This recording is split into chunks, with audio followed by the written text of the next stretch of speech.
Voilà, on y va.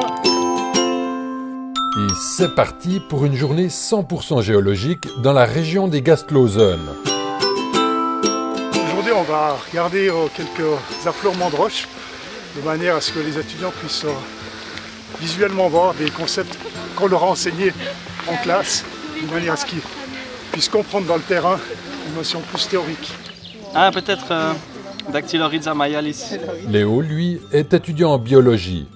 Arpenter le terrain avec les yeux du géologue lui permet de mieux comprendre la présence de certaines plantes.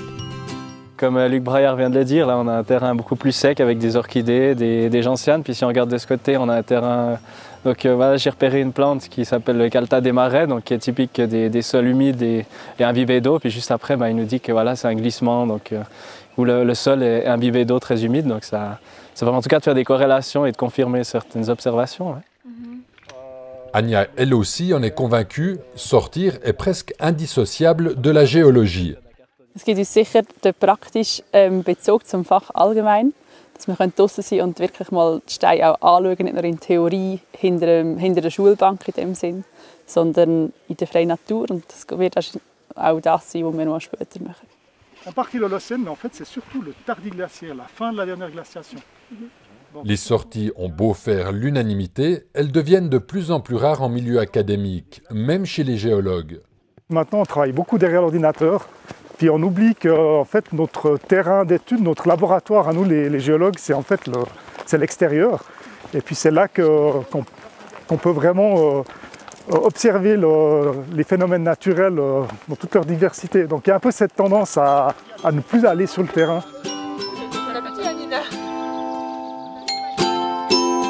La suite du programme, ça va aller être d'observer des couches rouges, qui sont des couches qui se sont déposées dans la mer il y a à peu près 60 millions d'années.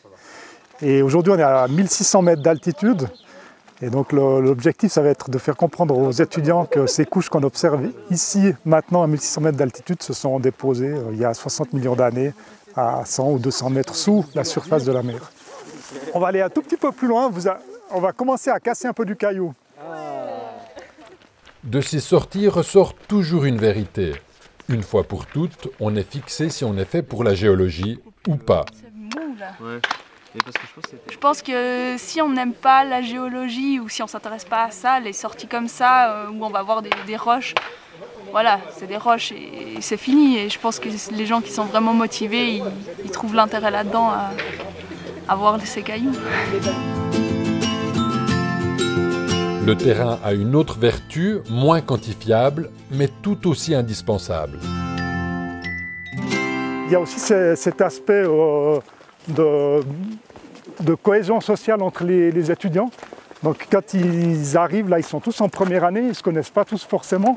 Il y a des gens qui viennent d'ici, donc du canton de Fribourg, il y a des gens qui viennent du canton de Fribourg mais de la partie alémanique, il y a des Suisses italiens, il y a des Suisses alémaniques. Et puis ces sorties sur le terrain leur permettent de faire connaissance, puis de créer une cohésion dans le groupe qui va être après utile aussi pour tout l'apprentissage qu'ils ont à faire durant leurs études. Mais en ce bas monde, tout se mérite. Les étudiants ont dû se lever tôt un samedi matin. Le réveil, c'est terrible. Mais dès qu'on est ici, l'ambiance est top avec les gens et puis on s'amuse bien et on voit le paysage est merveilleux, on voit beaucoup de choses différentes. Donc après le réveil, ça roule. Nein, also für mich ist kein Problem am Samstag unterwegs zu sein. Also. Sur le moment, c'est clair que c'est toujours un peu embêtant de se lever, mais dès qu'on est dehors et puis qu'on commence à marcher en montagne, quand on aime le grand air, on oublie vite la peine. Et la peine valait la peine, car l'équipe de géologues est passée entre les gouttes. Au niveau du bilan, on a eu de la chance parce qu'il a fait beau. Enfin, il n'a pas fait beau, mais il n'a pas plu. Donc ça, c'est une condition importante. Si on a une excursion où il pleut toute la journée, les étudiants ne sont pas très motivés. Donc là, on avait des étudiants motivés, intéressés, le beau temps, puis une bonne diversité au niveau des intérêts. Donc je crois que c'était un succès. Un succès indéniable et la preuve surtout que l'école buissonnière est parfois la meilleure.